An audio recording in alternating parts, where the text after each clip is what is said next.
All right, so the first area of the lease that we're going to look at generally will be your rent abatement provisions. And the rent abatement provisions generally apply in the event that tenant is unable to operate from the premises. They have the right not to pay rent. These situations arise when there's a casualty, maybe a utility interruption, or in rare circumstances, in the event that tenant is unable to operate from the premises for reasons beyond its reasonable control.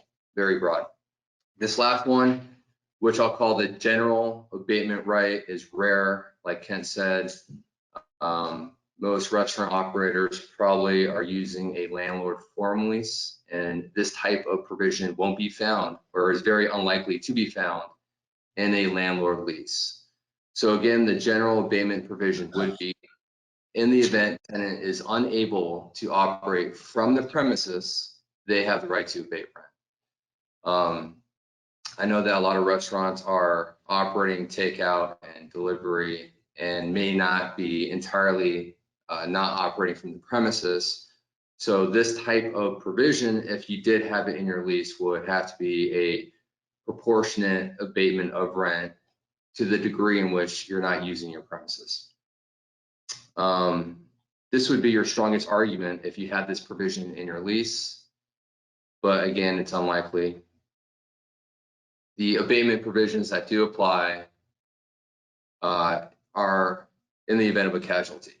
And so all commercial leases, if not all, many, most, will have a provision saying that in the event of a casualty, tenant has a right to abate rent to the extent it cannot use the premises.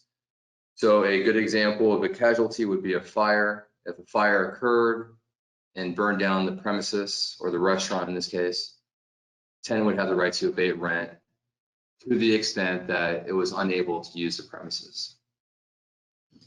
The issue here is whether or not this pandemic falls within the definition of casualty.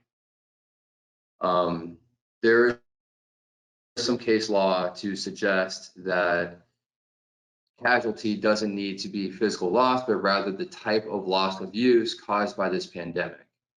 So it really comes down to the casualty provision in your lease that gives you the right to abate rent, how that casualty term is defined, and whether or not it's not defined, and it probably won't be, whether or not this pandemic qualifies as a casualty event. This will ultimately come down to the language in the lease and also a judicial interpretation of what a casualty is for purposes of abating rent.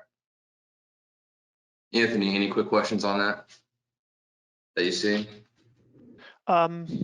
And I've got one question that came in. It's interesting, and I don't know if it necessarily gets into this issue, or it might get into some of the other issues you'll cover here in a minute.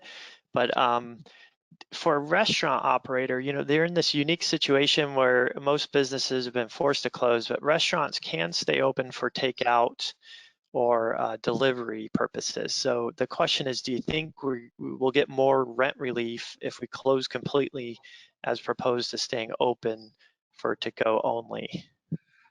Sure. So in that case, assuming that this pandemic qualifies as a casualty and the entire restaurant must cease operating, then the entire rental amount might be abated.